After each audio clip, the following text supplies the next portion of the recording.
प्रभु, अपने कर्तव्य का पालन करना ईश्वर की पूजा करना है, परंतु कभी-कभी ये दास स्वयं को अभिमन्यु की तरह चक्रव्यूह में फंसा पाता है। महाराज जी मार्गदर्शन करें। हम स्वयं में फंसते, हमें कोई फांस नहीं सकता। किसका है? हम स्वयं में फंसते हैं, हमें कोई फांस नहीं सकता। किसी की ताकत नहीं कि हमें फांस सके। और हम जब फंसना चाहते हैं तो हमें कोई मुक्त नहीं कर सकता। कोई ऐसा व्यू ही नहीं तैयार हुआ जो हमें फांस सके, क्योंकि हम सच्चिदानंद ज्ञान स्वरूप भगवान के अंश हैं। हम जानबूझ करके शरीर में और भोगों में फंस गए। हम हमें नहीं कोई फांस सकता। अब जैसे आप उसे विस्तार में ले जाएं कि हम नहीं चाहते कि हम गलत न्याय करें, तो कोई हमको धमकी दे या कोई हम पर व्यवस्था बनाए, ऐसी किसी की ताकत नहीं है। यदि आप अपने कर्तव्य का पालन करते हैं और धर्म से चलते हैं तो इतना समझ लीजिए, इस शरीर की मृत्यु एक बार ही होगी, दो बार मरना नहीं पड़ेगा। धर्म के विरुद्ध ना तो हम न्याय कर सकते हैं किसी के प्रलोभन में, और ना किसी के धमकाव में आकर। अब कौन सा व्यू आपको फांस सकता है? हाँ, आप फंस गए तो फिर बात अलग है कि अगर मैं इसका पक्ष नहीं लेता हूं तो मेरे बच्चे को अपहरण कर लिया जाएगा, या ऐसा कर दिया जाएगा, या मुझे गोली मार दी जाएगी। ये बात आप फंस रहे हैं अब सोच करके। या कोई प्रलोभन आ गया तो उसमें आप फंस रहे हैं। नहीं, आपको कौन फंसा सकता है? आप स्पष्ट बोलिए, किसी की ताकत है आपको फंसा सके? यदि आप अपने पद भगवान, हम लोगों का काम जो सत्य की खोज करना है जी, लेकिन बड़ा छल प्रपंच है। आपको इस विषय पे केवल प्रमाण वकील होते हैं। वो जो आपको देते हैं उनको दंड मिलेगा। अगर वो आपके सामने प्रमाण साबित कर रहे हैं, आपको प्रमाण मिल चुके हैं, तो आपको न्याय प्रमाण के अनुसार ही करना होगा। आप स्वेच्छा से नहीं कर सकते। आपका प्रमाण ही न्याय करवाएगा जो वो दे रहे हैं। अगर वो गलत दे रहे हैं तो अधर्म का भोक्ता वो बनेंगे।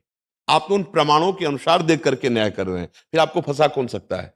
आपके सामने प्रमाण होते हैं तभी आप न्याय देते हैं। क्यों बोलिए आप? जी जी। आप प्रमाण को ही तो साक्षी मानते हैं ना।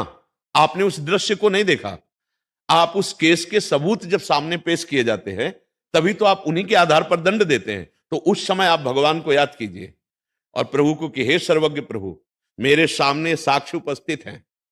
अब ये अपराधी है कि नहीं, साक्ष्य साबित कर रहे हैं कि अपराधी है, तो अब मुझे कानून के अनुसार जो दंड होता है वो देना पड़ेगा। ये आप जाने कि वो अपराधी है कि नहीं, साक्ष्य हमारे सामने पेश किए गए हैं, बस आप निर्विकार हैं, आपको कोई फांस नहीं सकता। यदि प्रलोभन और भय में आप निर्णय करते हैं, आप दोषी माने जाएंगे। और यदि आप साक्ष्य के अनुसार निर्णय करते हैं तो आपको कोई परास्त नहीं कर सकता। डरने का कभी विषय हृदय में नहीं होना चाहिए। मृत्यु एक बार इस शरीर की होगी अज्ञान की धरा में, दो बार वो होती नहीं है। तो वो एक बार होना निश्चित है, और जैसे होना वैसे ही होगी। तो हम डरे किस बात के लिए? किसी की ताकत नहीं कि आपके किस एक बाल को उखाड़ सके। और जिस दिन मृत्यु होनी है तो तिजोरी में बंद हो जाओ, वैसे ही हो जाएगी जैसे होना है। पक्का समझिए, जैसे होना वैसे हो जाएगी। इसलिए डरने का विषय है नहीं। आपको फांस कौन सकता है? अब आप हमें बताइए, क्या व्यू है जो आपको फांस सकता है? भगवान, केवल कोर्ट में की ये बात तो सही है कि दो पक्ष कहते हैं, लेकिन कोर्ट के इतर बहुत सी चीजें आजकल होने लगी हैं। अब उनका हमको ज्ञान नहीं, हाँ, क्योंकि हम जज भगवत। पर ही ऐसे आरोप लगा देना है, जज के साथ ऐसे कर देना, वो ज्यादा कठिन हो गया। अच्छा, तो हमारे साथ ही वो छल कपट कर लेते हैं। वो अच्छा। जिम्मेदारी कोर्ट वाली तो समस्या नहीं है कि दो पक्ष ने कहा और हमने उसको वो अपने विवेक अब से चूंकि निर्णय हम ले लिया। कभी गृहस्थ में गए नहीं, जी व्यवहार का हमें ज्ञान, हम तो केवल जो बात सामने आपने मान लो जज, जी तो हम केवल उतने विषय को जी जी जान रहे हैं। जी अब आप जैसे हमें जानकारी करवा रहे हैं, जी। तो इसमें अगर आप गलत नहीं हो तो आपको फंसाया जा सकता है। हाँ, आजकल यही बहुत होने लगा भगवान। अच्छा। ये सब अब इतना आसान नहीं रह गया पहले की तरह। पहले होता था कि एक पक्ष सही बोलता था, एक झूठ बोलता था।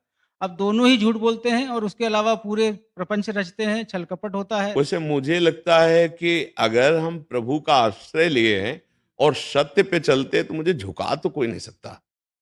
हाँ, फंसाने का प्रयास कर सकता है, ये तो बात है। क्योंकि लेकिन अब जो जज वगैरह की अगर निंदा हो जाए उसमें, जी, गलत उसमें, जी। तो उसके लिए तो मृत्यु के समान वो हो जाता है। लेकिन आप पक्का लिख लो, आज हम आपको वृंदावन में बैठ के कह रहे हैं, अगर आप सत्य में चल रहे हो और आपकी निंदा हुई है, तो दूसरा ऐसा वो स्वरूप प्रकाशित करेगा कि जो असम्मान की दृष्टि आपके प्रति बनी थी, वो करोड़ों सम्मान से बढ़कर हो जाएगी। अगर आप परमात्मा तत्व का सहारा लिए हैं, क्योंकि बहुत नहीं, आपका खिलाड़ी। सहारा है अब भगवान। एक आपको उदाहरण बताते हैं। हमारे वृंदावन के एक बहुत बड़े महान संत हुए गदाधर भट्ट जी महाराज, और वो भागवत की कथा ऐसी करते थे कि जब कोई सुन ले तो घर परिवार सब छूट जाए, ऐसा वैराग्य जागृत हो, क्योंकि वो स्वयं में स्थित ऐसे थे। तो एक कल्याण सिंह नाम के बहुत जमींदार छत्री थे, वो कथा में आते थे। अब भगवत चर्चा सुनने पर तो ब्रह्मचर्य रहना, संयम से रहना, पारिवारिक राग का त्याग करना, वो अक्षरशः उसका पालन करने लगे। अब उनकी पत्नी को लगा कि हम ना हंस के बोलते हैं ना बात करते हैं, तो बोले इसका मुख्य कारण, काफी महीने हो गए, इसका मुख्य कारण वो बाबा जी है जो वृंदावन में कथा कहता है। हाँ, अब बाबा जी का अगर अपमान हो जाए और फिर ये कथा सुनने ना जाए तो मेरे पति मेरे साथ पति जैसा व्यवहार करने लगेंगे। तो एक भिखारिन टहल रही थी जो गर्भवती थी, उसको उन्होंने अच्छे से मुद्रा दी और कहा तुम कथा में जाके इतना कह दो कि ये दे तो दिया, अब समय आ रहा है गर्भ प्रसव का, अब इसका इंतजाम कौन करेगा, बस इतना बोल दो, 20,000 रुपए लौट के आओगे सो दे देंगे। और 500 वर्ष पहले 20,000 रुपए बहुत कीमत। वो जमींदार थी, धनी की पत्नी थी, तो उसने सोचा पति मिल जाए बढ़िया बात है, नहीं तो बाबा जी के चक्कर में हमारा पति हमसे बोलना भी बंद कर दिया। अब भरी सभा में कथा हो रही, वो वहां पहुंची और उसने कहा कि ए पंडित जी, पहले आके ये तो दे गए और अब गर्भ का समय आ रहा प्रसव का, और अब आप आना। मैम, मेरी ऑफिस में एक लड़का है, I like him, current feeling क्या है उसकी मेरे लिए, यही जानना था। देखिए, उन्होंने कहा जिसने गर्भ दिया है वही पालन भी करेगा, बैठ जाओ कथा सुनो, इसके बाद जैसी आज्ञा करोगे आप वैसी हम सेवा करेंगे। वो तो भगवत भाव से बोल रहे। अब आधी जनता तो इस बात में हो गई कि यार मतलब ये बाबा जी ये स्वरूप है इनका, बाहर से तो इतनी वैराग्य की बातें करते हो, अंदर से ऐसे गरीब लोगों के साथ ऐसा करते हैं।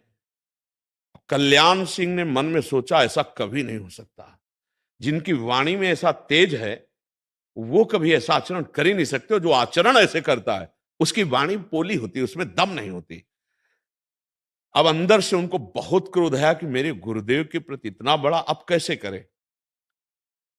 2-3-4 और जो प्रियजन थे आपस में एक दूसरे ने हेरा, साइड में गए जो गदाधर भट्ट जी ना देख पावे और उसको बुलाया ऐसे भयभीत करने वाली दृष्टि से।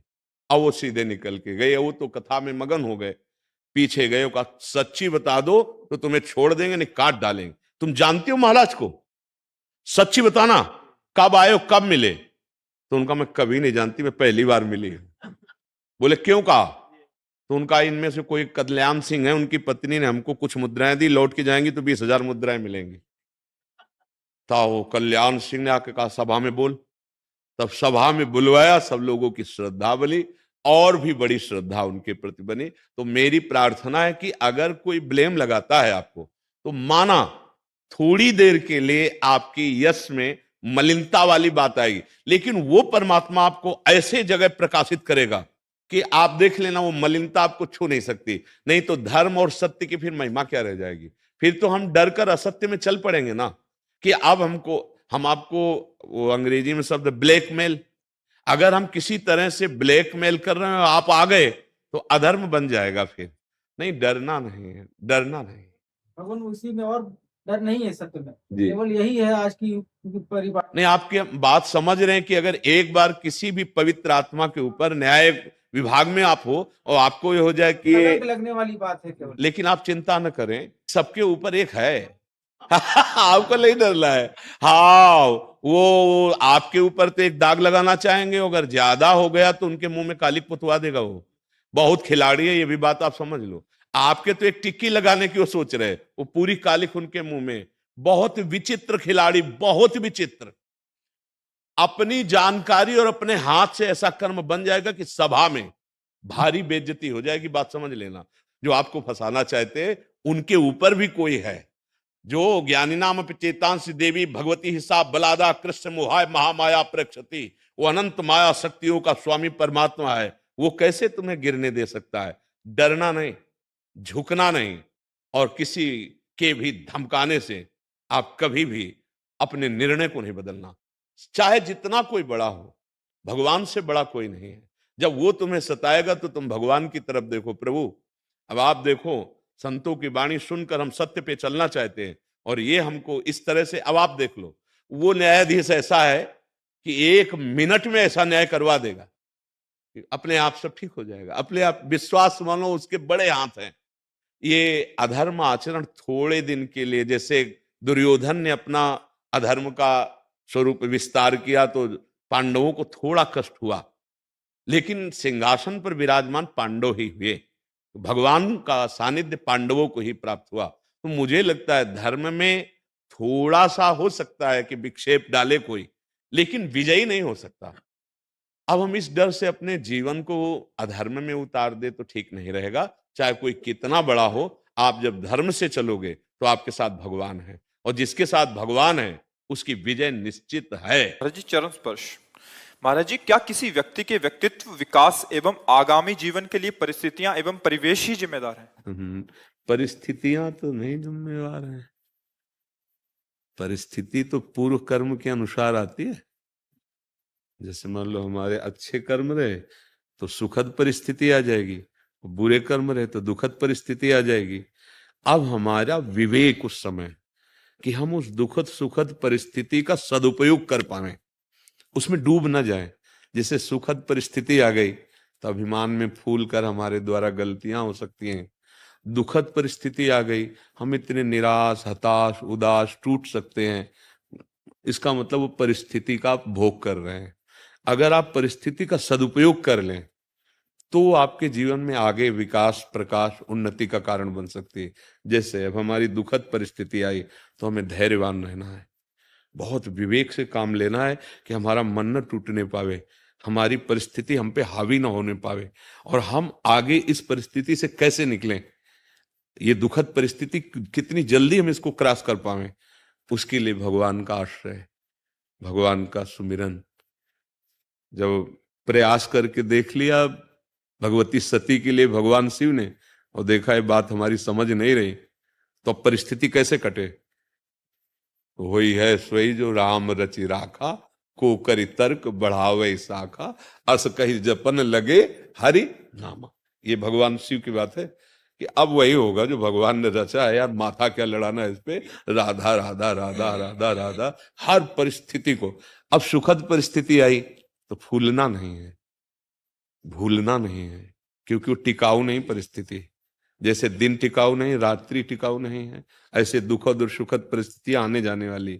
अब आप सुख को और अधिक समय तक बढ़ा सके, जैसे वो दुख को मिटाने की बात कही तो बढ़ा, तो अपने सुख को बांट दीजिए। माता पिता, परिवार, पड़ोसी, बीमार, कोई ऐसा असहाय जिसकी सहायता करनी हमें जरूरत, हमारे पास है, सुख सुविधा आ गई। अब वो सुख सुविधा जो आपने बांटी ना दूसरे के लिए, वो लंबे समय के लिए आपके लिए शुभ की व्यवस्था करती चली जाएगी। तो खास बात परिस्थिति नहीं हुई, खास बात विवेक हुआ।